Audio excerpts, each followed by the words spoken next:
Hi, നമ്മൾ ഇന്ന് കാണാൻ പോകുന്നത് എന്താണെന്ന് വെച്ചാൽ മണി ആൻഡ് ബാങ്കിങ് എന്നുള്ള ചാപ്റ്ററിൽ ഫങ്ഷൻസ് ഓഫ് കൊമേഴ്ഷ്യൽ ബാങ്കാണ്. അപ്പോൾ നമുക്ക് മണി ആൻഡ് ബാങ്കിങ്ങിൽ ഇമ്പോർട്ടൻ്റ് ആയിട്ട് തവണയായിട്ട് ചോദിച്ചിട്ടുള്ള ക്വസ്റ്റ്യൻസ് മാത്രമാണ് നമ്മൾ പറയുന്നത്.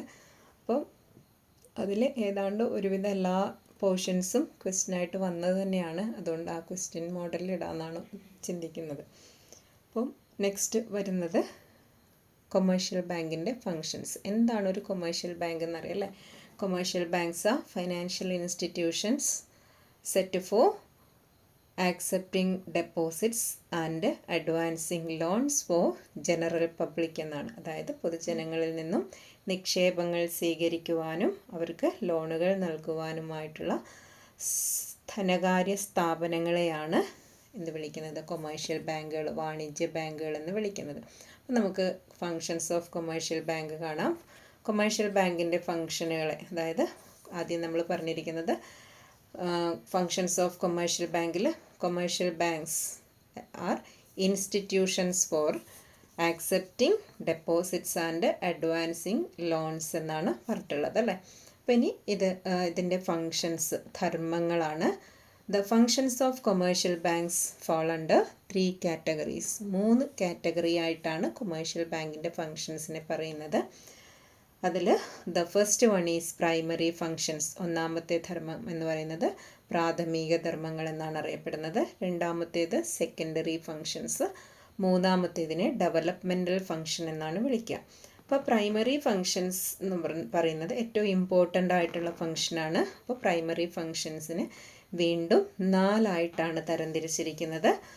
അവ ഏതൊക്കെയാണെന്ന് നോക്കാം. ഒന്നാമത്തേത് ആക്സെപ്റ്റിംഗ് ഡെപ്പോസിറ്റ്സ്, രണ്ടാമത്തേത് അഡ്വാൻസിങ് ലോൺസ്, മൂന്നാമത്തേത് ക്രെഡിറ്റ് ക്രിയേഷൻ, നാലാമത്തേത് ഇൻവെസ്റ്റ്മെൻറ്റ്. അപ്പോൾ the primary functions of commercial banks R 4. They are accepting deposit, advancing loans, credit creation and investment. ഇനി ആക്സെപ്റ്റിംഗ് ലോൺ ഡെപ്പോസിറ്റ് എന്തൊക്കെയാണെന്ന് നോക്കാം. The commercial bank are institutions to accept deposit or mold deposit from the general public. The commercial bank accepts mainly 3 type of deposits from general, and they are demand or current deposits, saving deposits and fixed deposits. അതായത് ഒന്നാമത്തെ function accepting deposit ആണ്, നിക്ഷേപങ്ങൾ സ്വീകരിക്കലാണ്. 3 തരത്തിലുള്ള നിക്ഷേപങ്ങളാണ് commercial bank general public, പൊതുജനങ്ങളിൽ നിന്ന് സ്വീകരിക്കുക. ഒന്നാമത്തേത് demand or current deposit എന്ന് പറയും, രണ്ടാമത്തേതിന് സേവിങ് ഡെപ്പോസിറ്റ്, മൂന്നാമത്തേത് ടൈം ഡെപ്പോസിറ്റ് അഥവാ ടേം ഡെപ്പോസിറ്റ് എന്നറിയപ്പെടുന്ന ഫിക്സഡ് ഡെപ്പോസിറ്റ് ആണ്. അപ്പോൾ ഡിമാൻഡ് ഡെപ്പോസിറ്റ് എന്ന് പറയുന്നത് പ്രധാനമായും ബിസിനസ് പീപ്പിളിനെ ഉദ്ദേശിച്ചിട്ടുള്ളതാണ്. അതിൽ കാര്യമായ റേറ്റ് ഓഫ് ഇൻട്രസ്റ്റ് ഒന്നും അതിൽ ചാർജ് ചെയ്യുന്നില്ല. സേവിങ് ഡെപ്പോസിറ്റ് എന്ന് പറയുന്നത് മിഡിൽ ഇൻകം ഗ്രൂപ്പുകാരെ അല്ലെ ഫിക്സഡ് ഇൻകം ഗ്രൂപ്പുകാരെ ഉദ്ദേശിച്ചിട്ടാണ്. ഡെയിലി സേവിങ്, സാധാരണക്കാരുടെ ഡെയിലി സേവിങ്സ് ഒക്കെ പ്രൊമോട്ട് ചെയ്യാൻ വേണ്ടിയുള്ള ഒരു അക്കൗണ്ടാണ് സേവിങ് ബാങ്ക് അക്കൗണ്ട്. നോമിനൽ ആയിട്ടുള്ള റേറ്റ് ഓഫ് ഇൻട്രസ്റ്റ് ആണ് ഇതിന് കിട്ടുന്നത്.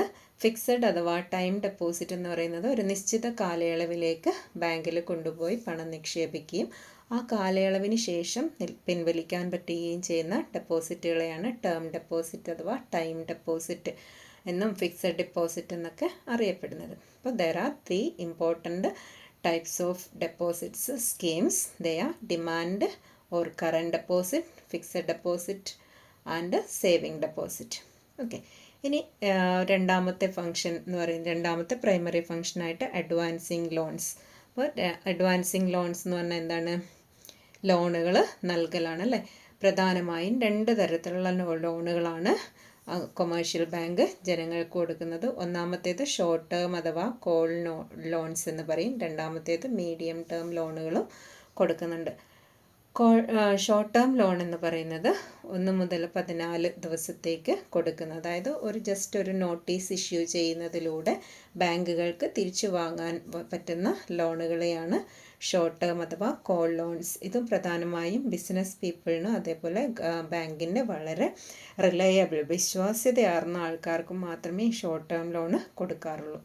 ഇനി മീഡിയം ടേം ലോണുകളാണ് സാധാരണയായിട്ട് നമ്മൾ housing loan, higher purchase scheme അങ്ങനെയൊക്കെ വരുന്ന ആ ഒരു ലോണുകളാണ് മീഡിയം ടേം ലോണിൻ്റെ കൂട്ടത്തിൽ വരുന്നത്. ഇനി മൂന്നാമത്തെ ഫംഗ്ഷൻ എന്ന് പറയുന്നത് ക്രെഡിറ്റ് ക്രിയേഷനാണ്. മൾട്ടിപ്പിൾ ക്രെഡിറ്റ് ക്രിയേഷൻ പ്രോസസ്സ് നിങ്ങൾക്കറിയാം. അതായത് by advancing loans the commercial banks are creating new money. അപ്പോൾ ലോണുകൾ കൊടുക്കുന്നതിലൂടെ കൊമേഴ്ഷ്യൽ ബാങ്കുകൾ പുതിയ പണം സൃഷ്ടിക്കുകയാണ് ചെയ്യുന്നത്. ഈ പ്രോസസ്സിനെയാണ് നമ്മൾ എന്ത് വിളിക്കുന്നത്? ക്രെഡിറ്റ് ക്രിയേഷൻ എന്ന് വിളിക്കുന്നത്. അപ്പോൾ മൂന്നാമത്തെ പ്രോസസ്സാണ് ക്രെഡിറ്റ് ക്രിയേഷൻ. ഇനി നാലാമത്തെ ഫങ്ഷനാണ് ഇൻവെസ്റ്റ്മെൻറ്റ് എന്ന് പറയുന്നത്. അതായത് the commercial banks are institutions in money market also. They place their own roles in money market of a country. അങ്ങനെ മണി മാർക്കറ്റിലെ ഒരു പാർട്ടായതുകൊണ്ട് തന്നെ കൊമേഴ്ഷ്യൽ ബാങ്കിൽ എക്സസ് ഫണ്ടുകൾ, the excess funds of commercial bank can be deposited with the institutions in the money market. For example government bond, securities, shares etcetera. അതായത് money മാർക്കറ്റിൽ ഉള്ള ഷെയറുകളിലും government സെക്യൂരിറ്റീസിലും ബോണ്ടിലും ഒക്കെ എന്ത് ചെയ്യാൻ പറ്റും? നിക്ഷേപിക്കാൻ, ഇൻവെസ്റ്റ്മെൻറ്റ് നടത്താൻ വേണ്ടി ഈ കൊമേഴ്ഷ്യൽ ബാങ്കിന് അതിൻ്റെ എക്സസ് ഫണ്ട്, അമിതമായിട്ട് വരുന്ന ഫണ്ടുകൾ, അധികമായിട്ട് വരുന്ന ഫണ്ടുകൾ ഉപയോഗിക്കാൻ കഴിയും. അതിനെയാണ് ഇൻവെസ്റ്റ്മെൻറ്റ് എന്നതുകൊണ്ട് ഉദ്ദേശിക്കുന്നത്. അപ്പോൾ 4 primary functions 4 accepting loans, accepting deposits, advancing loans, credit creation and investment. Then നമുക്ക് സെക്കൻഡറി ഫങ്ഷൻ എന്തൊക്കെയാണെന്ന് കാണാം.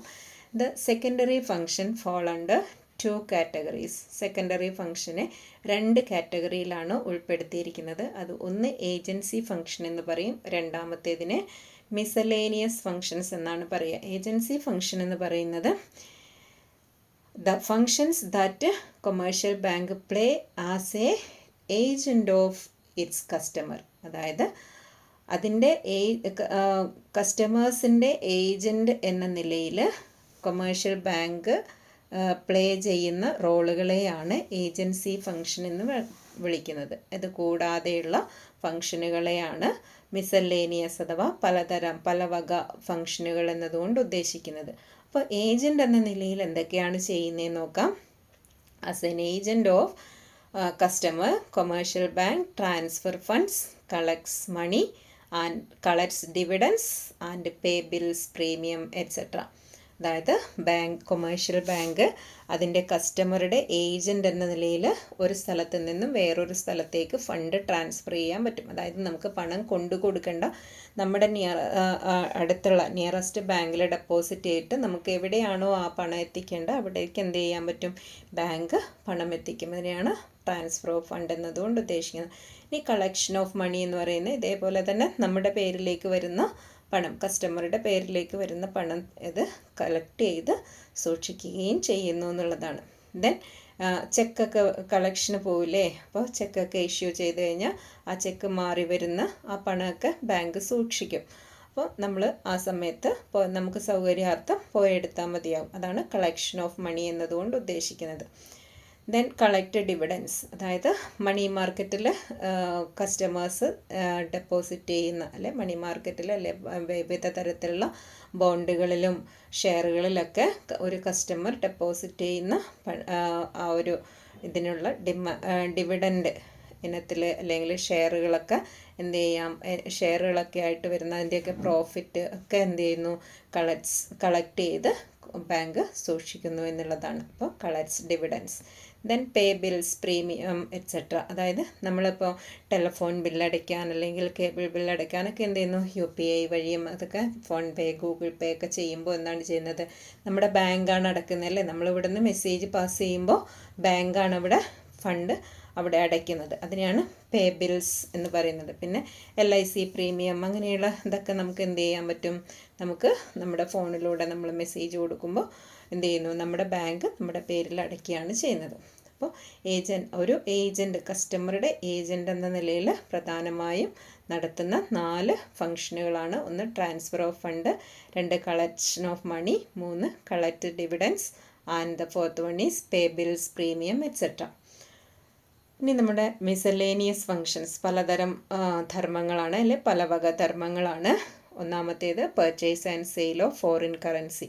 അതായത് നമുക്കിപ്പോൾ ഫോറിനിൽ നിന്ന് നമ്മുടെ റിലേറ്റീവ്സ് അല്ലെങ്കിൽ പാരൻസൊക്കെ അയക്കുന്ന പണം എന്ത് ചെയ്യാൻ പറ്റും, നമുക്ക് നമ്മുടെ കറൻസിയാക്കി മാറ്റാൻ പറ്റും അല്ലേ. അതേസമയം നമുക്ക് ഫോറിനിലേക്ക് ഒരു ടൂർ പോകണമെങ്കിൽ അവിടെ US പോകുന്നതെങ്കിൽ നമുക്ക് എന്ത് ചെയ്യാം, നമ്മുടെ റുപ്പി കൊണ്ട് കൊടുത്ത് നമുക്കത് US ഡോളറിലേക്ക് കൺവേർട്ട് ചെയ്യാൻ കഴിയും. അപ്പോൾ അതിനെയാണ് purchase and sale of foreign currency എന്നതുകൊണ്ട് ഉദ്ദേശിക്കുന്നത്.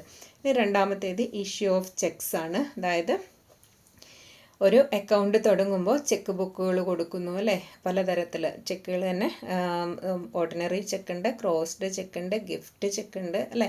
അപ്പോൾ ഇങ്ങനെ ട്രാവലേഴ്സ് ചെക്ക് ഉണ്ട്. ഇതൊക്കെ ഇഷ്യൂ ചെയ്യുന്നത് ആരാണ്, കൊമേഴ്ഷ്യൽ ബാങ്കുകളാണ്. അപ്പോൾ issues various types of checks ആണ്. അതുകൂടാതെ എന്ത് ചെയ്യുന്നു, ATM കാർഡുകളും പലതരത്തിലുള്ള ക്രെഡിറ്റ് കാർഡ് ഫെസിലിറ്റീസും എന്ത് ചെയ്യുന്നു, കൊമേഴ്ഷ്യൽ ബാങ്ക് അത് അവരുടെ കസ്റ്റമേഴ്സിനായിട്ട് കൊടുക്കുന്നു. കൂടാതെ it facilitates tele banking and net banking for its customers, or it gives facilities like tele banking and net banking to its customers. അതായത് കൊമേഴ്ഷ്യൽ ബാങ്ക് അവരുടെ കസ്റ്റമേഴ്സിന് കൊടുക്കുന്ന മറ്റ് ഫെസിലിറ്റികളാണ് ടെലി ബാങ്കിങ്, നെറ്റ് ബാങ്കിങ് ഫെസിലിറ്റികളൊക്കെ. അപ്പോൾ ഇതൊക്കെ എന്താണ്, മിസലേനിയസ് ഫങ്ഷൻസിലാണ് പെടുന്നത്. Purchase and sale of foreign currency, issue of various types of cheques, issue of ATM cards, credit cards etcetera, tele banking and net banking. Then നമുക്ക് വരുന്നത് മൂന്നാമത്തേത് ഡെവലപ്മെൻറ്റൽ ഫങ്ഷനാണ്. അപ്പോൾ ഡെവലപ്മെൻറ്റ് ഫങ്ഷൻ എന്നതുകൊണ്ട് ഉദ്ദേശിക്കുന്നത് ഒരു രാഷ്ട്രത്തിൻ്റെ, അതായത് കൊമേഴ്ഷ്യൽ ബാങ്ക് ഏത് രാജ്യത്തിലാണോ ആ രാജ്യത്തിലെ ജനങ്ങളുടെ വികസനത്തിന് അല്ലെ ജനങ്ങളുടെ വെൽഫെയറിന് വേണ്ടി. ജനങ്ങളുടെ വെൽഫെയർ എന്ന് പറയുന്നത് എന്താണ്, രാഷ്ട്രത്തിൻ്റെ ഡെവലപ്മെൻ്റ് ആണല്ലേ. അപ്പോൾ അങ്ങനെ ഒരു രാജ്യത്തിൻ്റെ വികസനത്തിന് വേണ്ടി നടത്തുന്ന ഫങ്ഷനുകളെയാണ് ഡെവലപ്മെൻറ്റൽ ഫങ്ഷൻസ് എന്ന് പറയുന്നത്. 3 ഡെവലപ്മെൻറ്റ് ഫങ്ഷനാണ് നമ്മൾ ഇവിടെ പഠിക്കുന്നത്. ഒന്നാമത്തേത് commercial bank gives loans to weaker sections of society at low rate of interest. ചെറിയ താഴ്ന്ന നിരക്കിൽ ഇൻട്രസ്റ്റ് പലിശയിലേക്ക് ചെറിയ പലിശ നിരക്കിൽ എന്ത് ചെയ്യുന്നു, സമൂഹത്തിലെ പിന്നോക്ക വിഭാഗക്കാർക്ക് അല്ലെങ്കിൽ പിന്നോക്കം നിൽക്കുന്ന ആൾക്കാർക്ക്, സാമ്പത്തികമായി പിന്നോക്കാവസ്ഥയിലുള്ള ആൾക്കാർക്ക് ലോണുകൾ കൊടുക്കുന്നു എന്നുള്ളതാണ്. ദെൻ രണ്ടാമത്തേത് it gives loans to the unemployed. Commercial bank unemployed ആയിട്ടുള്ള തൊഴിൽ രഹിതർക്ക് സ്വയം തൊഴിൽ കണ്ടെത്താനൊക്കെ ആയിട്ട് എന്താണ് ചെറിയ റേറ്റ് ഓഫ് ഇൻട്രസ്റ്റിൽ ലോണുകൾ കൊടുക്കുന്നു എന്നുള്ളതാണ് രണ്ടാമത്തേത്. ദെൻ മൂന്നാമത്തേത് ലോൺസ് ടു പ്രയോറിറ്റി സെക്ടർ. ഓരോ രാഷ്ട്രത്തിനും അതിൻ്റേതായ പ്രയോറിറ്റി സെക്ടർ ഉണ്ട്. ഇന്ത്യ ഒരു കാർഷിക രാഷ്ട്രമായിരുന്നു അല്ലേ ആദ്യകാലങ്ങളിൽ. അപ്പോൾ അതുകൊണ്ട് കൃഷിയെ പ്രോത്സാഹിപ്പിക്കുന്നതിനായിട്ട് ആദ്യകാലങ്ങളിൽ ഒരുപാട് ഫണ്ടുകൾ കൊമേഴ്ഷ്യൽ ബാങ്കുകൾ കൊടുത്തിരുന്നു. അപ്പോൾ നമ്മൾ എന്താണ് വ്യവസായങ്ങൾക്കാണ് കൂടുതൽ പ്രാധാന്യം കൊടുക്കുന്നത്. അതുകൊണ്ട് തന്നെ സ്മോൾ സ്കെയിൽ ഇൻഡസ്ട്രീസിന്, കോട്ടേജ് ഇൻഡസ്ട്രീസിന് അങ്ങനെയൊക്കെയുള്ള എന്താണ് ഒരുപാട് സഹായങ്ങൾ, ലോണുകൾ എന്ത് കൊടുക്കുന്നു, കൊമേഴ്ഷ്യൽ ബാങ്ക് കൊടുക്കുന്നു. അതായത് കാലാകാലങ്ങളിലുള്ള രാഷ്ട്രത്തിൻ്റെ പ്രയോറിറ്റി, അതിനെ നമ്മൾ പ്രയോറിറ്റി ലെൻഡിങ് എന്നാണ് വിളിക്കുക. അപ്പോൾ ആ പ്രയോറിറ്റി സെക്ടറുകൾക്ക് ലോണുകൾ കൊടുക്കുകയും ചെയ്തുകൊണ്ട് എന്താണ് രാഷ്ട്രത്തിൻ്റെ വികസനത്തിൽ ഭാഗഭാക്കാകുന്നതും കൊമേഴ്ഷ്യൽ ബാങ്കുകൾ തന്നെയാണ്. അപ്പോൾ കൊമേഴ്ഷ്യൽ ബാങ്കിൻ്റെ 3 ടൈപ്പ് ഓഫ് ഫങ്ഷൻസ് ആണ് പഠിച്ചത്. ഇതും അതേപോലെ എന്താണ് നമ്മൾ മണിയുടെ ഫങ്ഷനും തമ്മിൽ മാറിപ്പോരുത്. ഫങ്ഷൻസ് ഓഫ് മണിയും ഏതാണ്ട് ഇതേ എന്താണ് ക്ലാസിഫിക്കേഷനാണ് വരുന്നത്. പ്രൈമറി, സെക്കൻഡറി ഫങ്ഷനാണ് ആദ്യത്തെ 2 എണ്ണം. മൂന്നാമത്തേത് മണിയുടേതാണെങ്കിൽ കണ്ടിജൻറ്റ് ഫങ്ഷൻ എന്ന് വരും. അതേസമയം കൊമേഴ്ഷ്യൽ ബാങ്കിൻ്റേത് ഡെവലപ്മെൻറ്റ് ഫങ്ഷൻ എന്നാണ്. അപ്പോൾ അത് രണ്ടും തമ്മിൽ മാറിപ്പോവാതെ പോയിൻ്റ് നോട്ട് ചെയ്ത് എഴുതി വെച്ച് നന്നായിട്ട് പഠിക്കുക. അടുത്ത ക്ലാസ്സിൽ കാണാം. ബൈ.